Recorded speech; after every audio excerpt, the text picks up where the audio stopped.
ఇలా హగ్ చేసుకున్నావు. నేనా? సేమ్ సేమ్ ఇలాగే నేను కూడా ఆశ్చర్యపోయాను.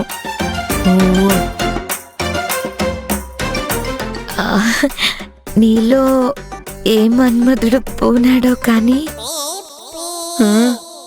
కానీ కానీ ఆ కాని నుంచి ముందుకు వెళ్ళి చావు. తర్వాత ఏంటో చెప్పు. నన్ను నన్ను నన్ను చెప్పా. ముద్దులతో ముంచెత్తి నాకు మతిపోయేలా చేసావు.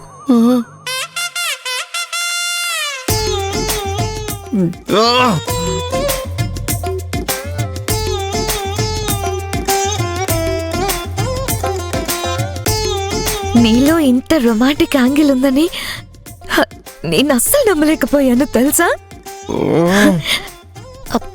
పోనీ ముద్దులతో ఆగావా అంటే లేదు. నన్ను నన్ను నేను నన్ను నన్ను చెప్పు. దుప్పట్లోకి లాగి పోరా. చెప్పాలంటేనే నాకు సిగ్గేస్తుంది. నేను నిన్ను రమ్మని పిలవలేదు. ఇదంతా జరిగినట్టు కూడా గుర్తులేదు. రేయ్, ఏంట్రా నాటకాలా? రాత్రి అలా చేసి ఏమీ తెలియని అమాయకుల్లా అపరిచితుల్లా మాట్లాడుతున్నావు. అయ్యో,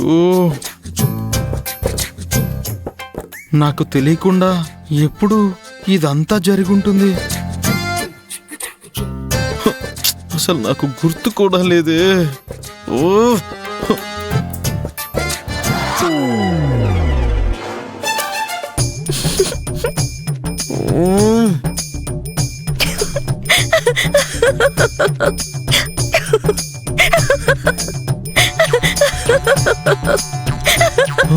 ఎందుకే నవ్వుతున్నావు? సరదాగా ఆట పట్టించాన్రా. సంజు, ఇలాంటి విషయాలు ఆట పట్టించేది? కొంచెం కూడా సీరియస్నెస్ లేదా? ఆట పట్టించడానికి కూడా ఒక సమయం సందర్భం ఉంటుంది. ఇప్పుడేమైందిరా అంత సీరియస్ అవుతున్నావు? ఒకవైపు అన్నయ్య చనిపోయిన బాధలో నుంచి ఇంట్లో మేమెవరం పూర్తిగా కోలుకోలేదు. ఇక్కడ అందరం మనశ్శాంతిగా ఉండాలని పాపం పవిత్ర తను ఊరెళ్ళి అక్కడ అనుక్షణం తను మనశ్శాంతి లేకుండా గడుపుతుంది. ఈ విషయం చెప్తే నాన్న సీతమ్మ వాళ్ళు ఎక్కడ టెన్షన్ పడతారో అని చెప్పలేక చెప్పకుండా ఉండలేక పవిత్రకి ఎలా హెల్ప్ చేయాలో అర్థం కాక నేనేమో నరక యాతన అనుభవిస్తుంటే నువ్వు అదార్థం చేసుకోకుండా ఇలా ఆట పట్టించడం ఏంటి? వీడెంతసేపు పవిత్ర బాగుండాలని ఆలోచిస్తున్నాడు, కానీ నేనొక దాన్ని వీడి కోసం ఉన్నానని, నాకు కూడా ఇంపార్టెన్స్ ఇవ్వాలని పట్టించుకోవడమే మానేశాడు.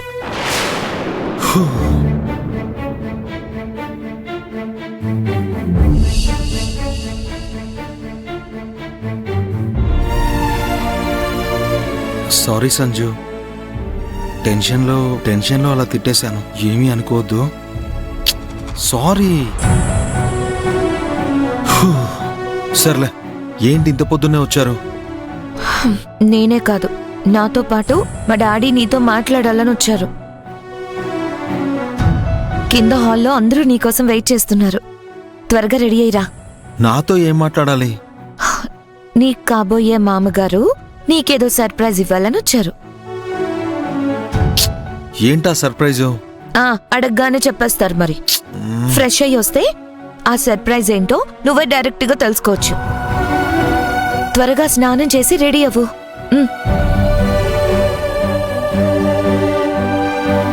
ఇవాళ పవిత్ర వాళ్ళ ఊరెళ్ళాలి. రాజశేఖర్ అంకుల్ వల్ల ఈరోజు కూడా వెళ్ళే అవకాశం లేకుండా పోతుందా? త్వరగా వెళ్ళు. నేను రెడీ అయ్యి వస్తానులే, నువ్వు వెళ్ళు. వెళ్ళరా. అరే వెళ్ళు.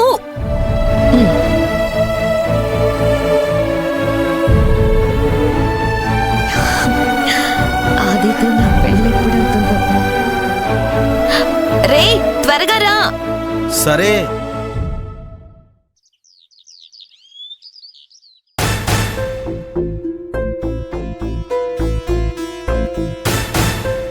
ఊరి జనాలు మన మనవరాలి మీద ఏదో పగబట్టినట్టు ప్రవర్తిస్తున్నారు.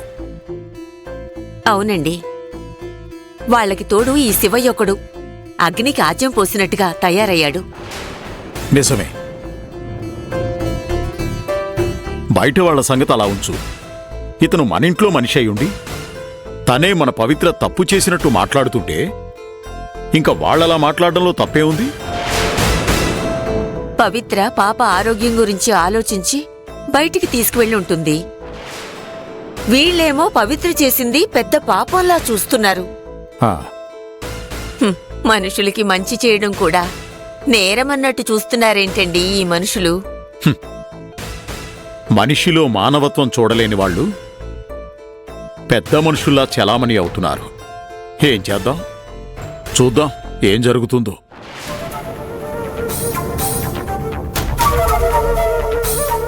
చూడండి, ఆ పవిత్రకేదో పిచ్చిపట్టినట్టు ఇలాంటి పొగరు పనులన్నీ చేస్తుంది. తన తరపున మీ అందరికీ నేను క్షమాపణలు చెప్పుకుంటున్నాను. అసలే భర్తను పోగొట్టుకున్న బాధలో ఉంది. మళ్ళీ మీరేదైనా శిక్ష వేస్తే తట్టుకోలేక నిజంగానే పిచ్చిదైపోతుంది. మరి తను చేసిన తప్పుకి తన్ని ఊరికే వదిలేయమంటారా? అలా చేసే పని అయితే ఇంతసేపు మేము ఎక్కడెందుకుంటాం? మాకేం పని పాట లేదా ఏంటి? అబ్బే, నేను అలా అంటం లేదండి. మీరు నన్ను తప్పుగా అర్థం చేసుకుంటున్నారు. నేను మీ పెద్దరికాన్ని తక్కువ చేసి మాట్లాడడం లేదు, బాగా ఆలోచించే చెప్పాను. చూడండి, మీరేదైనా శిక్ష వేశారంటే దాన్ని అనుభవిస్తూ తను ఈ ఇంట్లోనే ఉంటే రేపటి రోజు ఆ శిక్షను కూడా లెక్క చేయకుండా తిరగొచ్చు కదండి. అలా ఎలా చేస్తుంది? అయినా అలా చేస్తే మేం చూస్తూ ఊరుకుంటామా ఏంటి?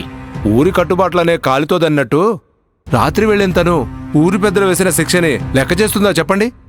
మరేం చేయమంటావు? తను ఈ ఊళ్ళోనే ఉంటే మీకు మిగతా ఊరి జనాలకి ఎప్పటికీ తలనొప్పే.